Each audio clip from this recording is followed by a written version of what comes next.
मैं भी शौक था देख के, मैंने कहा ये क्या हो रहा है, बिना पीपीसी विदाउट पीपीसी इतना सेल जा रहा है। तो आपने आपका प्रोडक्ट अमेजॉन, फ्लिपकार्ट या अलग अलग ई कॉमर्स प्लेटफॉर्म पर लिस्ट किया है और आपको कोई सेल्स नहीं आ रहा है, सेल्स भी आ रहा है दिन के लिए 1-2 सेल्स आ रहा है और आपको पता नहीं चल रहा है कि क्या मिस्टेक हो रहा है। तो इस वीडियो में मैं आपको कुछ चीजें बताऊंगा, बिल्कुल न्यू सेलर्स को पता भी नहीं है, जिससे उनको कोई सेल्स नहीं आ रहा है। और अगर आप इसको इंप्लीमेंट करेंगे, मैं गारंटी से कहता हूं कि डेफिनेटली आपका सेल्स इंक्रीज होगा और आपका बिजनेस भी आप स्केल कर सकते हैं। तो अगर आप एक एग्जिस्टिंग सेलर है या न्यू सेलर है या आप सोच रहे हैं, तो इस वीडियो को ध्यान से एंड तक देखिए। और इसी तरह इसी वीडियो के एंड में मैं आपको एक इनोवेटिव स्ट्रैटेजी बताऊंगा, जिसको इस्तेमाल करके हमारे क्लाइंट के लिए हमने प्रोडक्ट को फर्स्ट पेज पे रैंक किया विदाउट एनी एडवर्टाइजमेंट। सो कोई एडवर्टाइजमेंट चलाने बिना हमने उस प्रोडक्ट को फर्स्ट पेज पे लाया है। तो उस स्ट्रैटेजी को भी मैं एक्सप्लेन करने वाला हूं। तो सबसे पहले क्या करते हैं, कई सारा लोग वो प्रोडक्ट उनका लिस्ट करते हैं अमेजोन पर, लिस्टिंग वगैरह सही बनाते हैं और पूरा बुलेट पॉइंट्स, इमेजेस, डिस्क्रिप्शन सब कुछ सही रहता है उनका, और वो प्रोडक्ट लिस्ट करते हैं और उनको कुछ दिन के लिए सेल्स नहीं आता है और वो सोचते हैं कि उनको एडवर्टाइजमेंट चलाना है and they run advertisement also. और एडवर्टाइजमेंट रन करने के बाद भी उनका एडवर्टाइजमेंट पे स्पेंड होता रहता है पर उनको कोई सेल्स नहीं आ रहा होता है। क्योंकि उनका मेन मिस्टेक क्या है कि, तो आपको सबसे पहले ये ध्यान देना है कि एडवर्टाइजमेंट आप क्यों चलाते हैं और एडवर्टाइजमेंट चलाने से क्या होता है। देखो, आप एडवर्टाइजमेंट इसीलिए चलाते हो ताकि आपका प्रोडक्ट फर्स्ट पेज पे दिख जाए ना। तो वही होता है जब आप आपका बिड रखते हैं, बजट सेटअप करते हैं, चाहे ऑटोमेटिक कैंपेन, मैनुअल कैंपेन, कुछ भी हो, तो आपका इंटेंशन वहां पर क्या है कि आपका प्रोडक्ट फर्स्ट पेज पे दिखता है ना, जहां पर लोग ज्यादा देखें आपके प्रोडक्ट और क्लिक करके आपका प्रोडक्ट परचेस करें। तो अभी आपका प्रोडक्ट आप एडवर्टाइजमेंट चलाएंगे, एडवर्टाइजमेंट रन भी होगा, आपका प्रोडक्ट फर्स्ट पेज पे भी दिखेगा। तो फर्स्ट पेज में बाकी कॉम्पिटिटर्स जो रहते हैं ना, वो पुराने सेलर्स है, उनके पास रिव्यूज है, तो आपके पास कोई रिव्यूज नहीं है। तो तब क्या होता है कि लोग क्लिक करने के बाद भी वहां पर दिखेगा you will be the first one two leave the review, कोई रिव्यूज नहीं रहता है, तो ऑब्वियसली वो परचेज नहीं करते हैं। तो कोई भी अगर रिव्यूज ही नहीं है प्रोडक्ट पे तो कौन खरीदेगा, है ना। तो यही होता है। तो बिना रिव्यूज का अगर आप एडवर्टाइजमेंट चलाते हैं तो आप पूरा आपका स्पेंड वेस्ट हो जाता है। तो यही कई सारा बिगिनर्स करते हैं, उनको ये चीज पता भी नहीं है। तो ये एक सिंपल रूल आपको फॉलो करना है ई कॉमर्स प्लेटफॉर्म जैसे कि अमेजोन पर। तो बिना रिव्यूज का आप एडवर्टाइजमेंट चला ही नहीं सकते हैं। तो इनिशियली आपको एटलीस्ट आपको 5 to 7 रिव्यूज आपको लेना है। तो आप माइक्रो इन्फ्लुएंसर्स को कांटेक्ट कर सकते हैं, जो भी हो, आप मार्केटिंग कर सकते हैं फ्रेंड्स एंड फैमिली से। तो उसके लिए भी आपको मतलब कुछ क्राइटेरिया फॉलो करना होगा। ऐसा नहीं है कि आपको इनिशियली ही 20-40 रिव्यूज लिया तो उससे क्या होता है कि तो अमेजोन को पता चल जाता है तो आपका अकाउंट सस्पेंड होने का चांसेस है। तो इसीलिए आपको 5 to 7 रिव्यूज ले सकते हैं। तो अमेजोन यूएस मार्केट प्लेस में तो अर्ली रिव्यू प्रोग्राम भी है जहां पर अमेजोन खुद रिव्यूज देते हैं। So any how 5 to 7 reviews वो कंप्लीट मार्केटिंग स्ट्रैटेजी है। तो 5 to 7 रिव्यूज लेने के बाद ही आपको एडवर्टाइजमेंट चलाना है। तो अगर आप ये नहीं कर रहे हैं तो आपका प्रोडक्ट का एडवर्टाइजमेंट भी नहीं चलेगा और स्पेंड भी ज्यादा होगा और आपका प्रोडक्ट फर्स्ट पेज पे भी नहीं आएगा organically. So that is why पहला मिस्टेक जो बिगिनर्स करते हैं, जो उनको पता भी नहीं है, that is running advertisement without any reviews. तो जैसे मैंने पहले कहा, अगर आपके पास राइट कैपिटल है and you want to outsource things with professionals, तो हमारा डन फॉर यू सर्विस आप चेकआउट कर सकते हैं।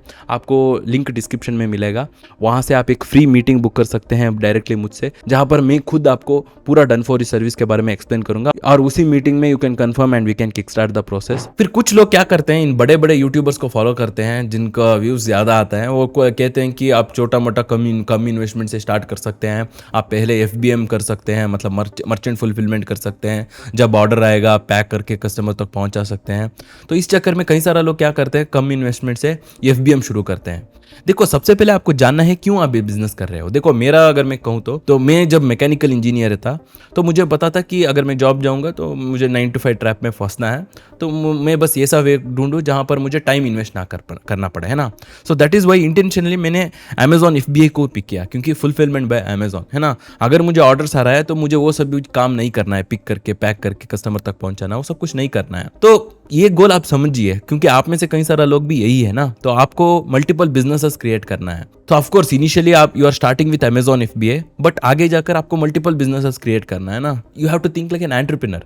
देखो, मेरा ही जर्नी अगर मैं कहूँ तो ऑफ कोर्स मैं अमेजॉन FBA से ही शुरू किया, बट अभी राइट नाउ मैं सिर्फ अमेजॉन FBA सेलर नहीं हूँ। मैं यूट्यूब वीडियोस भी बनाता हूँ, डिजिटल प्रोडक्ट सेल करता हूँ, सॉफ्टवेयर टूल है मेरा, रियल एस्टेट, वो सब कुछ करने का पॉसिबल यही है कि मेरा गोल मुझे पता है ना। सो दैट इज वाई मैंने FBA को ही पिक किया, FBA मॉडल को ही पिक किया। तो FBM करने से क्या होता है कि आपको सिर्फ एक प्रोडक्ट में मतलब वो पैकिंग पे मतलब पिक करना, पैक करना, कस्टमर तक पहुंचाना, लॉजिस्टिक्स पार्टनर्स को कांटेक्ट करना, उस हैजल में पड़ना है जहां पर आप बिजनेस स्केल करने में कंप्लीट फोकस नहीं कर सकते हो। अगेन आप एज एन एम्प्लॉय वर्क कर रहे हो वहां पर अगर आप FBM करते हो तो। और एक चीज क्या है कि FBA में आपको आपके लिस्टिंग पे प्राइम टायर दिखेगा और Amazon डिलीवर्ड दिखेगा। कुछ लोगों को तो 1 to 2 डे का डिलीवरी मिलेगा और प्राइम जो यूजर्स है उनके लिए तो Amazon डिलीवरी फ्री रहता है। तो ऑब्वियसली लोग मतलब जो ऑडियंस है वो FBA को प्रिफर करते हैं और Amazon भी क्या है ना FBA को ही पुश करते हैं, क्योंकि ऑब्वियसली FBA अगर आप करते हैं तो आपको ज़्यादा पे करना है ना। Amazon को आप ज़्यादा पे करते हैं, स्टोरेज फी, फुलफिलमेंट कॉस्ट सब कुछ आपको पे करना है। और कुछ लोग यहाँ पर ये भी आर्ग्यू करते हैं कि वो सब कुछ हम बचा सकते हैं FBM करने से, क्या फ़ायदा है ना। तो यहाँ पर आपको मेन चीज़ आपको अगर कुछ बचाना है दैट इज़ योर टाइम, है ना, specially when you are getting started.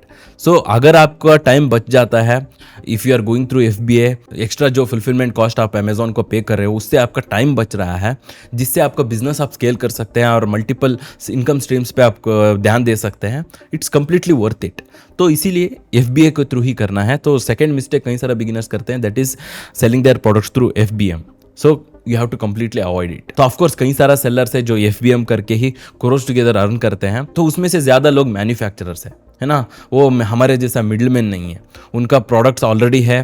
तो that is why they sell through FBM and उनके पास इन्वेस्टमेंट भी ज़्यादा है ना। So when you are starting with limited budget और आपको एक ऐसा बिजनेस खड़ा करना है जिसमें आपको टाइम ना देना पड़े so that you don't have to go to a job, so then you have to think like an entrepreneur. फिर थर्ड है प्राइसिंग। तो यहाँ पर कई सारा बिगिनर्स क्या मिस्टेक करते हैं कि उनको प्रॉफिट इनिशियली ही बड़ा चाहिए। देखो वो पहला इन्वेंट्री खरीदते हैं, 100-200 यूनिट्स मंगवाते हैं सप्लायर से, उसमें उनको ज़्यादा प्रॉफिट मार्जिन नहीं रहता है, इसीलिए वो ज़्यादा प्राइस पे लिस्ट करते हैं और उनको सेल्स नहीं मिलता है। देखो सबसे पहले आपका रिसोर्सेस आपको जानना है, कंज्यूमर्स क्यों आपका प्रोडक्ट लेते हैं वो आपको समझना है। देखो आप इनिशियली आपके पास रिव्यूज़ भी कम है, आपका प्रोडक्ट फर्स्ट पेज पे भी नहीं है, तो उस वक्त अगर आप प्राइस भी ज़्यादा रखेंगे तो ऑब्वियसली कोई कंज्यूमर्स आपका प्रोडक्ट नहीं खरीदेंगे, क्योंकि उनको फर्स्ट पेज पर आपकी जितना प्राइस पे सेल कर रहे हैं उसी प्राइस पे ज़्यादा रिव्यूज़ रहने वाले प्रोडक्ट्स उनको मिल रहा है ना, तो उसको ही प्रीफर करेंगे। तो इसीलिए इनिशियली आपको थोड़ा प्राइस डिक्रीज करना है। ऑफ कोर्स आपको प्रॉफिट कम रहेगा। तो मैंने कई सारा ऐसा प्रोडक्ट लॉन्च किया है, लिटरली मुझे सिर्फ 50-40 रुपीज़ प्रॉफिट आ रहा था, but since that product was selling through out the year और जैसा मेरा रिव्यूज़ इंक्रीज हुआ मैं ग्रेजुअली मेरा सेलिंग प्राइस भी बढ़ाता गया।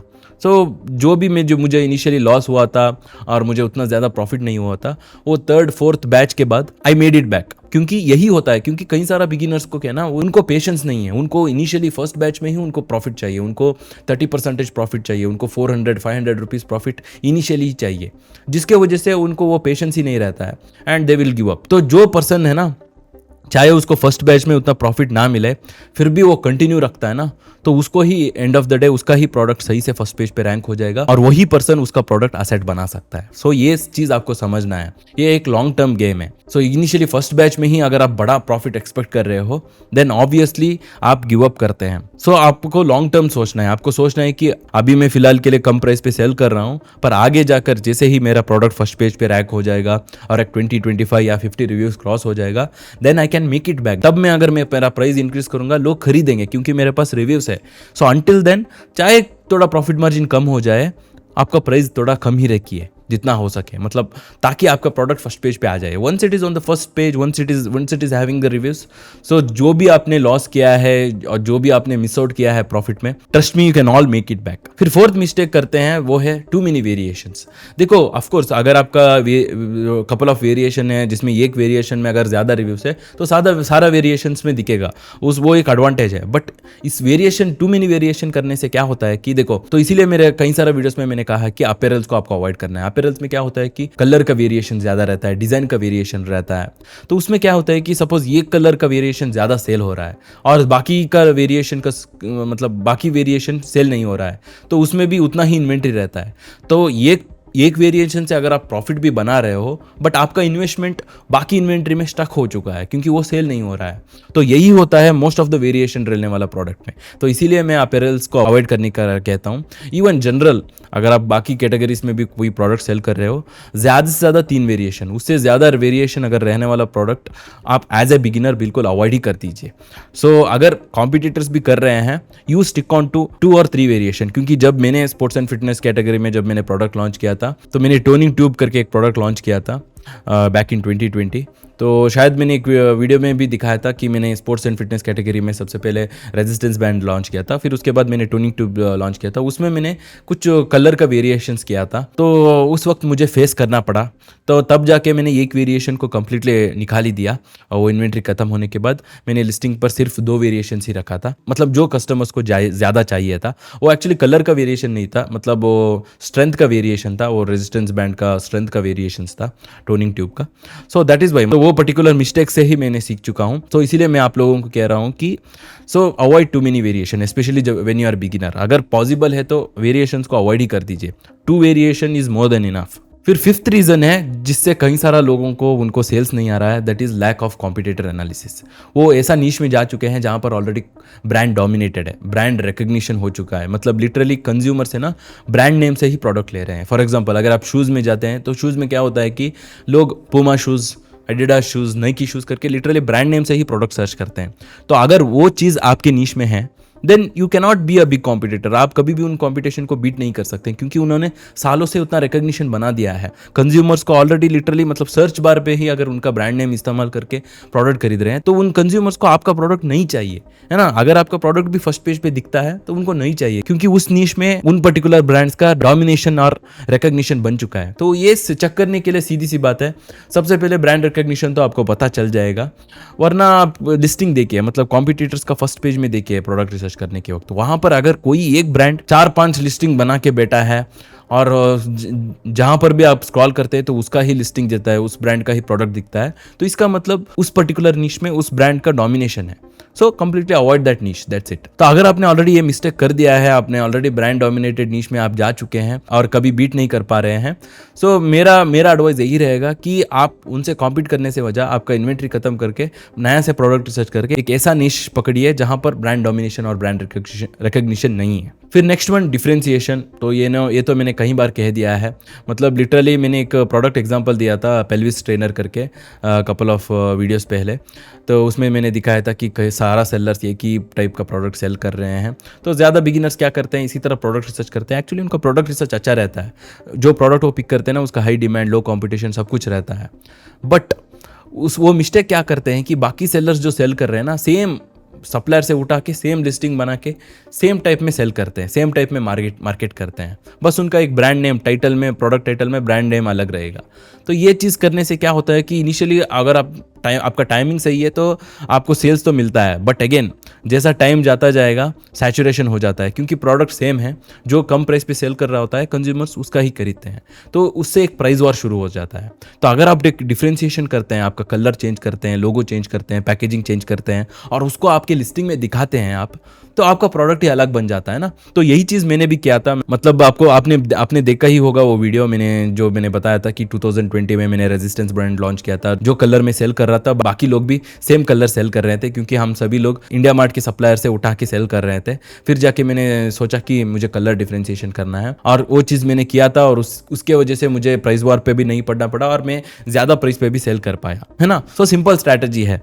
तो अगर आपको सेल्स नहीं आ रहा है, आपका बाकी सब कुछ सही है, प्रोडक्ट रिसर्च सही है, तो शायद आपका प्रोडक्ट का डिफरेंशिएशन अच्छा नहीं है। So you have to correct that part. अगर आपने ऑलरेडी एक इन्वेंट्री ऑर्डर किया है तो उस इन्वेंट्री को खत्म होने तक वेट कीजिए, फिर डिफरेंशिएशन को इंप्लीमेंट कीजिए आपके प्रोडक्ट में। फिर नेक्स्ट रीजन है not knowing how algorithm works. देखो कई बिगिनर्स को, स्पेशली नया जब वो उनका प्रोडक्ट लॉन्च करते हैं, उनको ये भी पता नहीं है कि उनको प्रोडक्ट फर्स्ट पेज पे लाना पड़ता है, रैंकिंग क्यों इंपॉर्टेंट है।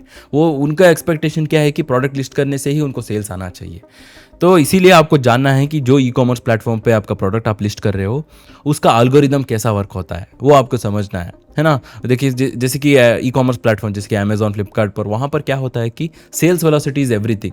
अगर आपने आपका प्रोडक्ट लिस्ट किया है तो अगर आपके प्रोडक्ट को आपको फर्स्ट पेज पे लाना है तो फर्स्ट पेज का एवरेज सेल्स क्या है, बाकी कॉम्पिटिटर्स जो रहते हैं फर्स्ट पेज का उनका एवरेज सेल्स क्या है, वो आपको देखना होगा। ये सभी चीज़ आपको प्रोडक्ट रिसर्च करने के ही वक्त ही देखना होगा। सो इसीलिए मतलब प्री प्रोडक्शन बहुत ही इंपॉर्टेंट रहता है। तो कई सारा लोग क्या करते हैं, ये सभी चीज़ नहीं करते हैं, प्रोडक्ट तो ऐसे ही सेलेक्ट करके लॉन्च कर देते हैं, फिर उनको सेल्स नहीं मिलता है और उनको पता भी नहीं रहता है कि प्रोडक्ट रिसर्च क्या होता है। So anyway, back to the point, तो सेल्स वेलोसिटी देखना है। मतलब अगर आपका कॉम्पिटिटर्स का एवरेज सेल फर्स्ट पेज में, सपोज आपका प्रोडक्ट योगा मैट है ना, योगा मैट टाइप करते ही सर्च बार में फर्स्ट पेज में जो भी कॉम्पिटिटर्स है उनका एवरेज सेल्स समझ लीजिए 300 है, तो 300 डिवाइड बाई 30, तो उससे 10 सेल्स हुआ है ना, 10 सेल्स पर डे। सो सीधी सी बात है, अगर आप 10 सेल्स 4 to 7 डेज तक करते हैं तो आपका प्रोडक्ट फर्स्ट पेज पे आएगा। फर्क नहीं पड़ता है कि आपका ब्रांड नेम क्या है, आप कितना दिन से सेल कर रहे हो, कितना रिव्यूज है आपके प्रोडक्ट में, आपका लिस्टिंग कैसा है, कुछ फर्क नहीं पड़ेगा, है ना। तो अमेजॉन सोचेगा कि ये प्रोडक्ट सेम सेल्स कर रहा है जो बाकी कॉम्पिटिटर्स फर्स्ट पेज में कर रहे हैं, so let's bring him to the first page. तो आपके प्रोडक्ट फर्स्ट पेज में आ जाता है।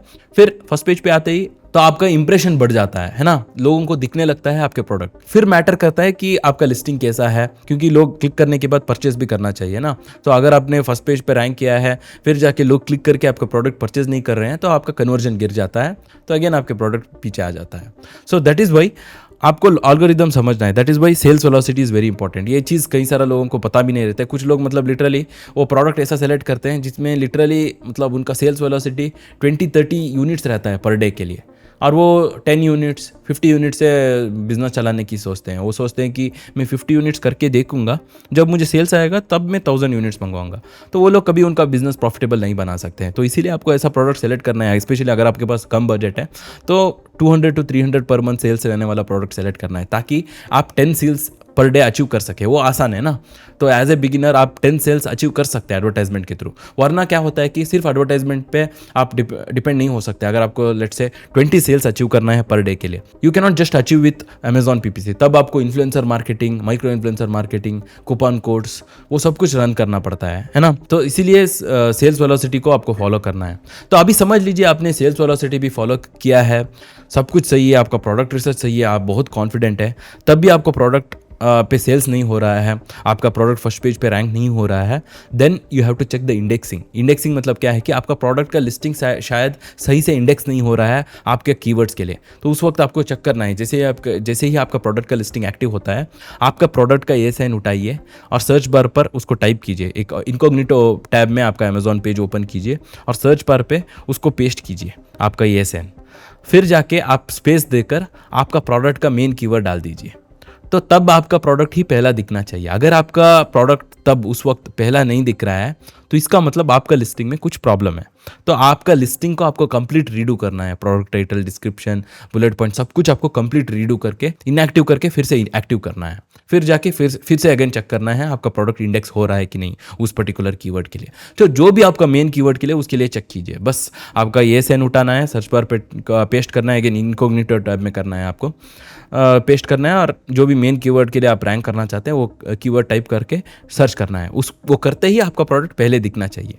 फिर रैंकिंग चेक करना है, मतलब अगेन इनकॉग्निटो टैब में ओपन करना है, जो भी मेन कीवर्ड्स है वो 1 by 1 आपको सर्च करना है और स्क्रॉल करके देखना है कि आपका प्रोडक्ट कहाँ पर है, किस पेज पर है।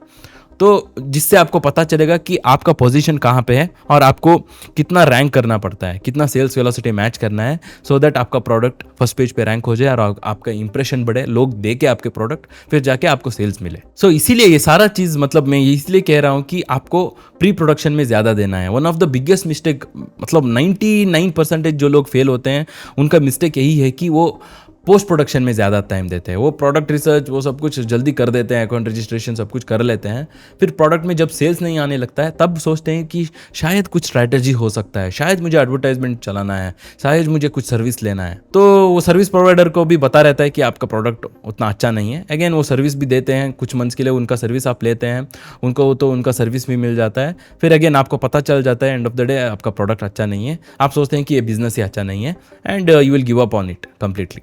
तो इसीलिए आपको प्री प्रोडक्शन में ज़्यादा देना है ना। एक प्रोडक्ट लॉन्च करना मतलब एक यूट्यूब वीडियो ही है। फॉर एग्जांपल यूट्यूब वीडियो भी, अगर मैं यूट्यूब वीडियो बना रहा हूँ, अगर मैंने स्क्रिप्टिंग नहीं किया है, सिर्फ कैमरा ऑन करके मैं बात करता हूँ और मेरा थंबनेल कुछ मैंने मतलब पहले ही मैंने डिसाइड नहीं किया है, वीडियो अपलोड करने के वक्त मैं डाल देता हूँ, तो ऑब्वियसली मुझे उतना रिजल्ट नहीं मिलेगा वीडियो से, है ना। Same goes with product also. तो इसीलिए प्रोडक्ट लॉन्च करने से पहले ज्यादा टाइम दे दीजिए ताकि आपका प्रोडक्ट लॉन्च होने के बाद आपको उतना टेंशन लेना ना पड़ेगा। So anyhow that's why you have to win this game before even playing it. आपका पूरा आपको पता रहना चाहिए, आपको एक एक्सेल शीट में पूरा पता रहना चाहिए कि क्या प्रोडक्ट आपने पिक किया है, कितना कॉम्पिटिटर्स का सेल्स है फर्स्ट पेज पर, कितना प्राइस पे आप खरीदेंगे, कितना प्राइस पे सेल करेंगे, क्या प्रॉफिट मार्जिन है, क्या ब्रेक इवन प्राइस है, एवरेज पीपीसी बिड क्या है, क्या एवरेज कीवर्ड सर्च वॉल्यूम क्या है, अगर मैं कम प्राइस पे सेल करूंगा तो मुझे कितना प्रॉफिट मिलेगा, और रिव्यूज़ लेने के लिए कितना टाइम लग सकता है, फिर जाके कितना महीने के बाद मुझे एक्चुअली मैं प्रॉफिट कर सकता हूँ, वर्स्ट के सिनेरियो में मैं क्या कर सकता हूँ, सब कुछ आपको सबसे पहले ही करना होगा, फिर जाके उसको एग्जीक्यूट करना है। So these are the reasons many sellers उनको सेल्स ही नहीं आ रहा है। तो अब मैं आपको बताऊंगा कि क्या स्ट्रैटेजी हमने इस्तेमाल किया था हमारा क्लाइंट के लिए ताकि उनका प्रोडक्ट सिर्फ 7 डेज में ही फर्स्ट पेज पे रैंक हुआ, वो भी बिना एड्स का, मतलब कुछ भी बिना एड्स को स्पेंड करते हुए भी। मैं भी शौक था देख के, मैंने कहा ये क्या हो रहा है, बिना पीपीसी विदाउट पीपीसी इतना सेल जा रहा है। तो बेसिकली उनका प्रोडक्ट एक्चुअली कॉफ़ी टम्बलर था। तो मैंने एक्चुअली मेरे जर्नी में मैंने couple of years ago French coffee maker sell किया था। तो उससे मैंने कुछ ईमेल लिस्ट कलेक्ट किया था मेरे कस्टमर्स का, कंज्यूमर्स का बेसिकली। तो मैंने क्या किया कि उनका कॉफ़ी टम्बलर के लिए मैंने ईमेल लिस्ट को मतलब लिटरली कूपन कोड देकर उनका प्रोडक्ट प्रमोट किया था, क्योंकि सेम कंज्यूमर्स है ना। अगर वो फ्रेंच कॉफ़ी मेकर परचेस कर रहे हैं तो ऑब्वियसली कॉफ़ी टम्बलर पे भी इंटरेस्टेड रहेंगे, वो भी जब हम उनको कुछ 20% ऑफ या 40% ऑफ डिस्काउंट दे रहे हैं। तो उससे क्या हुआ, इनिशियली बूस्ट मिला, जिससे क्या हुआ कि प्रोडक्ट उनका सेल्स वेलोसिटी मैच हुआ और उससे प्रोडक्ट फर्स्ट पेज पे आ गया। देखो दोस्तों, रिसेंटली हीलियम 10 जो एक अमेजॉन का well known product research tool है, उन्होंने उनके वेबसाइट में एक आर्टिकल पोस्ट किया था और उसमें उन्होंने एक स्टैटिस्टिक दिखाया था कि 66% का ट्रैफिक जो अमेजॉन पर आता है वो अमेजॉन में ही आता है। मतलब अगर हम ऑप्टिमाइज लिस्टिंग और एक सही से पीपीसी कैंपेन सेटअप करते हैं तो वो कंट्रीब्यूट करता है उन 66% ट्रैफिक को अट्रैक्ट करने के लिए। पर उसी के साथ अमेजॉन में 34% एक्सटर्नल ट्रैफिक भी आता है और मेजॉरिटी सेलर्स मतलब अराउंड 74% सेलर्स उन एक्सटर्नल ट्रैफिक को सही से यूटिलाइज ही नहीं कर रहे हैं। ऑफ कोर्स जो भी सेल्स मिला था उसमें उतना ज़्यादा प्रॉफिट नहीं था, प्रॉफिट बहुत ही कम था, बट गोल यही है कि हमको इनिशियली प्रॉफिट नहीं देखना है, हमको literally we have to create that machine, है ना। हमको प्रोडक्ट फर्स्ट पेज पे रैंक करके वो एक रियल एस्टेट कैप्चर करना है ताकि हमारा प्रोडक्ट जैसे ही असेट हो जाए, जैसे ही रिव्यूज़ मिल जाए, हम जो भी हमने लॉस किया है या प्रॉफिट में मिस आउट किया है वो बाद में हम कर सकते हैं। So that is what we did. Actually उनका एक कंप्लीट केस स्टडी ही बनाया है, क्या क्या स्ट्रैटेजीज इस्तेमाल किया था, किस तरह हमको रिजल्ट मिला, वो स्टेप बाय स्टेप मैंने एक्सप्लेन किया है। यहाँ पर इस वीडियो पे क्लिक करके आप चेकआउट कर सकते हैं। और उसी तरह सारा मेरा रिसोर्सेस, हमारा agency services, done for you services और मेरा सॉफ्टवेयर टूल, सभी का लिंक आपको डिस्क्रिप्शन में मिल जाएगा, चेकआउट कीजिए। So as always stay focused.